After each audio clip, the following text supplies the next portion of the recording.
I've been sitting here for the last 10 minutes talking about this. Oh, don't you love it? Okay, so we're going to start all over. Um, well, you guys are going to see it for the first time. For me, I'm going to start all over. Okay, so I want to update about my doctor, and or the lack thereof, rather. Um, I have found it, for those have of for those of you that have seen my videos on chronic pain and the doctors that don't care, um, um, and pain, chronic pain vlogs that I have on here, you'll understand that I've gone through a whole lot of doctors that have just been deplorable. And I've come to accept that. When I see a doctor, I don't have any I don't trust doctors. To me, I think that they're all in it for money. They're only taught what they're learned in books. I have a master's in psychology. Okay, I was taught what was in the book. You take the test, and that's it. Well, that's what they do. You see what's in the book, you take a test, and that's it. I mean, yeah, there's hands-on. No, don't get me wrong. There is hands-on, and that's what comes from experience and all that stuff. But doctors are so, what's the word I want to use, closed-minded or egotistical or whatever, to where, this is the fact, this is what we know, this is what we're going to do, and whatever else is, I don't care. So, anyways, I've had several doctors, and it's been very frustrating to deal with some of these doctors.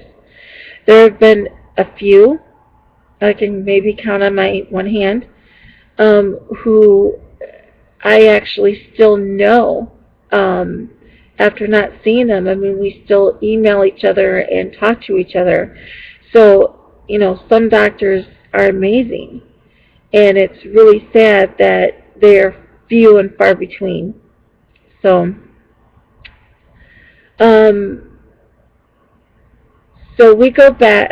So the morning of the doctor's visit, it would be my second visit and my husband's first visit. Now, for everybody that knows, my husband had a severe car accident, and he had the last surgery on his leg was about 2.5 months ago. So he needs a doctor now, to, like, he needs an x-ray just to see how that's doing, and he has to have his medicines. He's like on 14 different medicines. So okay, so anyways, let's get back to the story. So trying to cancel the appointment, you had to call in 4 hours before the appointment time so you wouldn't get charged $25.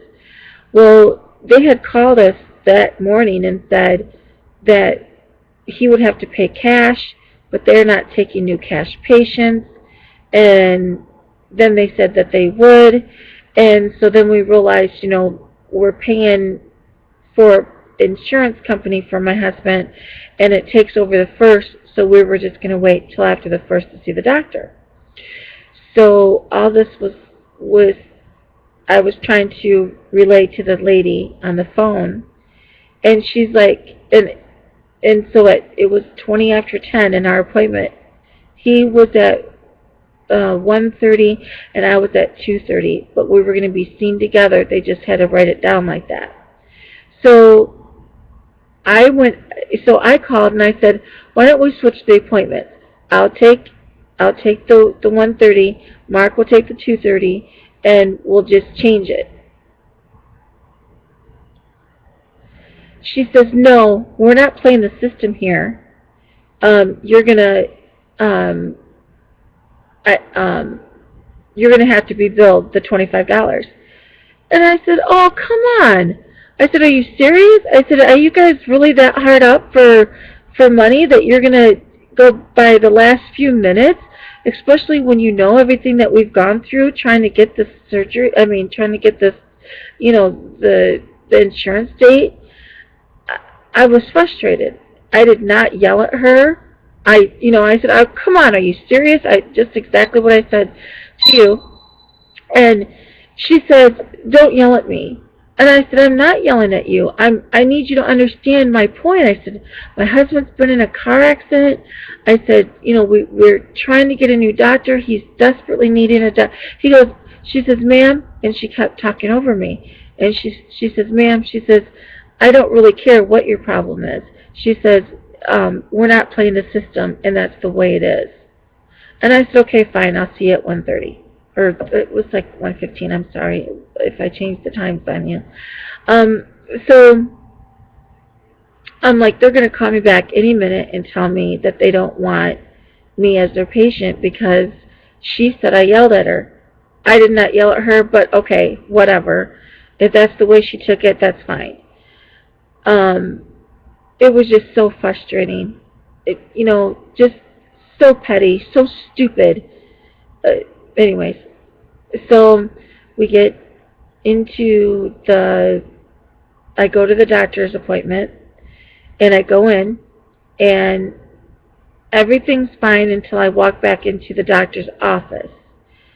And the look on the nurse's face was just this disdain, like, what the hell are you doing here? I can't stand you, and I never even met you, so I don't even know if it was her. It was just the look on her face. I didn't even hear her voice. So I found out that I lost 5 pounds, so I'm 345 now. So I was, talking to my husband, and I said, that's good, about losing the 5 pounds, and we were talking about the infertility issues and all that stuff, and then the doctor came in. Now, I don't know if you guys know my history, but my body doesn't make progesterone. So it's always very low. It's like 0.04, which is as much as a 3-month-old baby. And the only time that it ever gets higher is if I take progesterone cream. I have neuropathy, which it's called painful polyneuropathy, and it's the hypersensitive kind, to where if you just barely touch me on my leg, it just really hurts. So anyways, and so I have to have pain medicine for that. Okay. So there was no qualms at all about the pain medicine. He asked me about vitamin D. Now, my vitamin D is my vitamin D level was 17, and now it's 25. So it's still low. It needs to be about 75 or higher. And for anybody that knows about infertility, that is something that is not good for infertility. When you have low vitamin D levels, that's really not good. So I've been taking vitamin D3 for about a year now, but it's not been enough to raise my levels that much. My levels should be much higher. So they have me on a vitamin D3, 10,000 milligrams every week, but it needed to be upped. So he says, no, you're not on that. You've never been on that. He said, like I was lying to him. He says, they don't make it vitamin D that strong, prescription-wise. You have to buy it over the counter and up it yourself. And I'm like, no, my doctor actually gave it to me, and I've seen her for a year. I said, you could look in my chart, and he says, no, it's not in there. He says, did you bring your bottles? And I'm like, last time I did, when when I saw your assistant. And he acted like I was lying to him, and I wanted um, more medicine, more vitamin D3. And I thought, that's really strange, but I didn't question him because, number one, he's the doctor, and I'm not going to um, I'm not going to argue with something so stupid and petty. So I said, okay. I said, I can get that information for you if you want at my next visit. And he goes, well, somebody called and yelled at my staff, and that's unacceptable. And I says, no, I didn't yell. And I says, I completely understand it is unacceptable if somebody called and yelled at your staff. But I tried to explain the situation, and I guess it was accepted from, okay. So we moved on to, he had asked if I had a problem with depression, because he said that a lot of people that has chronic pain issues have problems with depression. And I said, no, I don't have depression.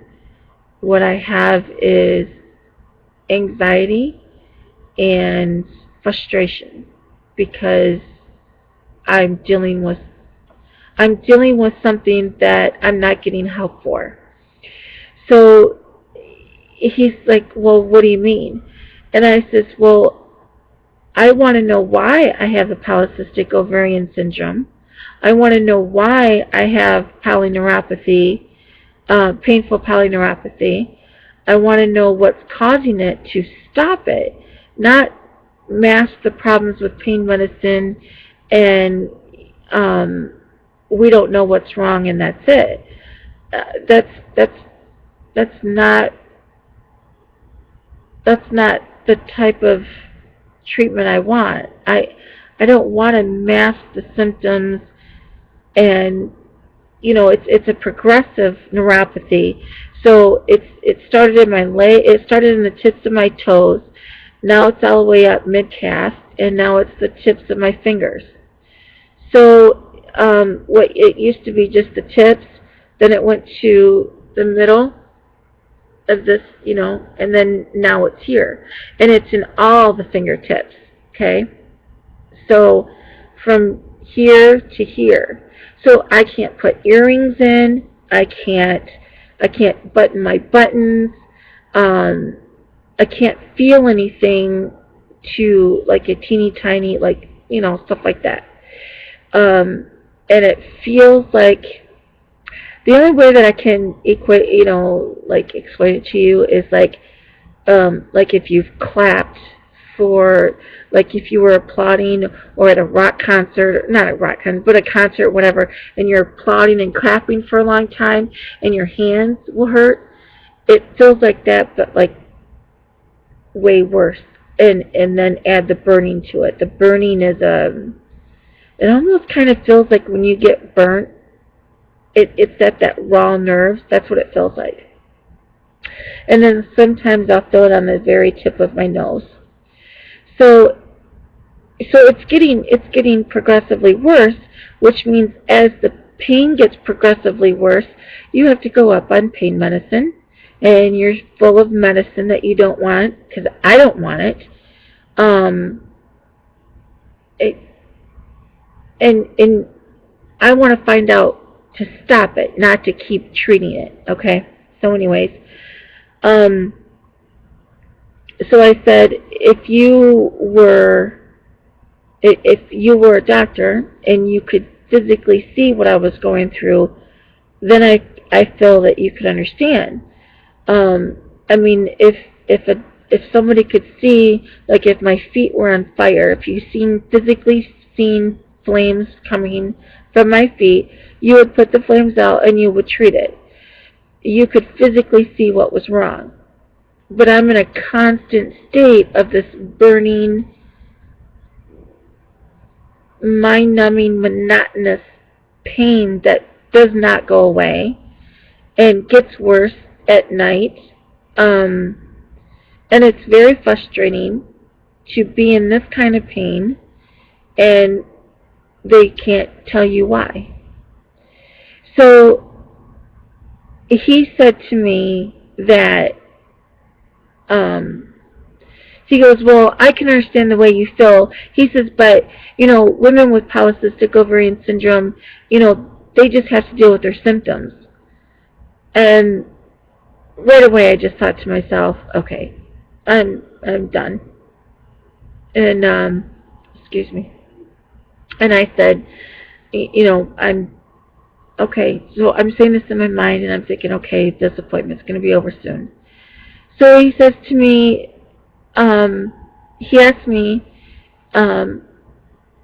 what am I taking the progesterone cream for?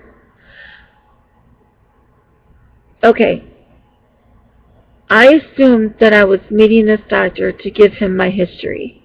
I assumed that he needed to know all the stuff about me so he might find a treatment for me.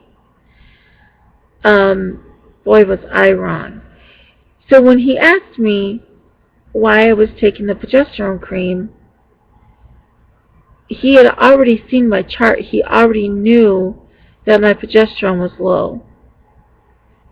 So when he asked me why I was taking the progesterone, I said to him, well, since I've been 13 and blah, blah, blah, blah, blah, blah, blah, I gave, the history about the very low progesterone, and I also think that it's for, that it'll help the neuropathy eventually once I get it at a good dose. And I didn't, to me, the question that he asked me didn't require a yes or no blanket answer. When he said to me, I guess what he wanted me to say, him to hear was, I have low progesterone. But what I didn't understand was he already knew that I had low progesterone because that's something that he had already mentioned when he came in. So I was a little puzzled when he said to me, well, you're not answering my questions. Okay, my husband was trying to get me to understand that the reason why he kept asking me these questions, that I was not, he was just like, my husband said, what's 2 plus 2?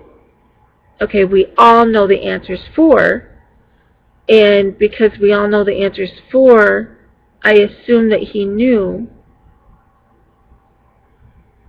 Well, I already knew he knew because he told me he knew that my progesterone was low.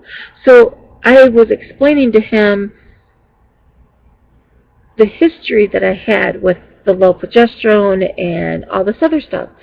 So he was very upset that I was not giving him, 2 plus 2 answers. It's 4. He wanted that answer. Why are you taking progesterone?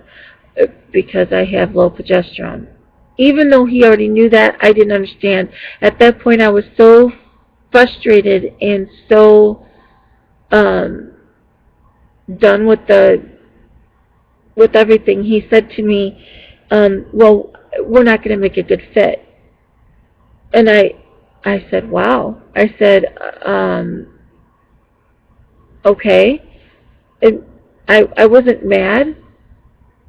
I kind of felt relieved, and I said to him, I said, well, thank you very much for saying that to me, because I feel that if as a doctor, if you don't care enough to treat me, if you don't care enough about me as your patient to treat me and to help me deal and cope with what I'm going through, then I would rather, I don't want you to see me. I want to find a doctor that will care and will help me and be understanding. So he sat there for a minute, like, he said, to me, he sat there puzzled, and he was quiet for a minute, and then he says, well, what do you want me to do? I didn't know how to answer that. I don't know. I'm sorry. I says, well, um, he says, I'll give you a refill for all your medicines for a month. And then I'll give you time to find a doctor. I said, okay, thank you. And then he started talking about the pain and the different kinds of pains and all that stuff. And he was saying that, and I thought, why is he still talking about the situation if he doesn't want to be my doctor? I was very puzzled. But anyways, um, I'm on the hunt for a new doctor, which I only hope will, lead me to an amazing doctor. But that's what happened, and very frustrating. I'll do another video on the trying to conceive update and what the fertility clinic doctor said, and go from there. Talk to you soon. Bye.